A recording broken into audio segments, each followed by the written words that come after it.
साथियों, इसमें उन अपशगुनों का भी वर्णन है जो राज्याभिषेक के बाद हुए, जैसे प्रतापराव गुर्जर की मृत्यु, शिवाजी की स्त्री काशीबाई की मृत्यु तथा घाघभट्ट के नाक की चोट जो कि एक लकड़ी के गिरने से लगी थी।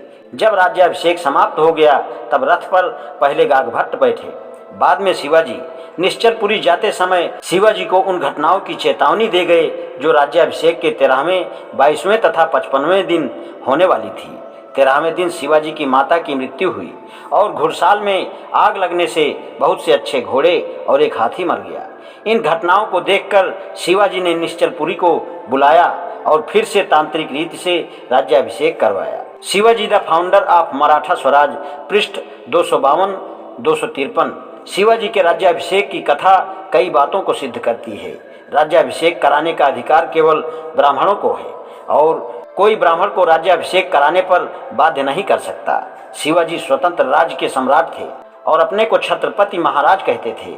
चाहे बहुत से ब्राह्मण उनकी प्रजा थी, परंतु वे किसी को राज्याभिषेक कराने पर बाध्य नहीं कर सकते थे। राज्याभिषेक केवल ब्राह्मण द्वारा कराया हुआ ही मान्य है, अन्य वर्णों का नहीं। शिवाजी की यह हिम्मत नहीं हुई कि ब्राह्मण के अतिरिक्त किसी और से राज्याभिषेक कराते, क्योंकि ऐसा कराने पर उसका कोई अर्थ न होता। किसी हिंदू का वर्ण निश्चय करने का अधिकार केवल ब्राह्मण को है। शिवाजी क्षत्रिय सिद्ध करने के लिए बालाजी आवाजी मेवाड़ से एक वंशावली लाए, जिससे सिद्ध होता था कि शिवाजी सिसोदिया वंश के हैं। सिसोदिया क्षत्रिय माने जाते थे। मेवाड़ के सिसोदिया वंश का महाव 2 कारणों से था। पहला, ये लोग रामचंद्र जी के पुत्र लव के वंशज थे और इन लोगों ने मुगलों को अपनी लड़की देने से इनकार कर दिया था। यह कहा जाता है कि यह वंशावली कृत्रिम थी, जो कि केवल उसी अवसर के लिए बनाई गई थी। यदि यह मान भी लिया जाए कि शिवाजी सिसोदिया वंश के थे, तो क्या सिसोदिया क्षत्रिय थे? सिसोदिया राजपूत थे? यह बात निश्चित नहीं है कि राजपूत क्षत्रिय थे। एक सिद्धांत यह है कि राजपूत हुड़ों में से थे जो राजपुताने में बस गए थे। बौद्ध धर्म को दबाने के लिए ब्राह्मणों ने इनको विशेष अग्नि संस्कार से क्षत्रिय का पद दिया और ये अग्निकुल वंशी कहलाए। इस विषय में कुछ विद्वानों का मत उद्धृत किया जाता है। Vincent Smith, quoted by C.B. Vidya in his history of medieval India, ने कहा है कि अब यह बातें अच्छे प्रमाण पर सिद्ध हैं कि बाहरी लोग राजपुताना और उत्तरी गंगा की घाट में आ बसे थे। वे स्थानीय राजाओं से लड़कर सर्वथा नष्ट नहीं हो गए थे। कुछ तो मर गए, परंतु शेष स्थानीय लोगों में घुल मिल गए।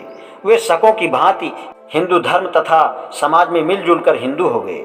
उत्तर के बहुत से राजपूत वंश उन जंगली जातियों से निकले जो 5वीं और 6वीं शताब्दी में भारतवर्ष आए।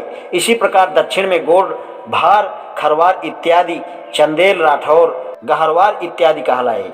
ये लोग अपने को सूर्य चंद्र वंश में उत्पन्न बतलाते हैं। विलियम क्रूक, क्वाटेड बाई विद्या, पृष्ठ 9, का कहना है कि हाल के अनुसंधान ने राजपूतों के आदि का पता बताया। वैदिक क्षत्रिय और राजपूतों में बड़ा अंतर है। अब यह निश्चित है कि बहुत से वंशों का प्रमाण शकों या कुषाणों से है या उन श्वेत हुड़ों से है जिन्होंने सन 480 ईस्वी में गुप्त वंश का नाश किया। गुर्जर जाति ने हिंदू धर्म को अपनाया और उसमें से बहुत से उच्च राजपूत वंश निकले।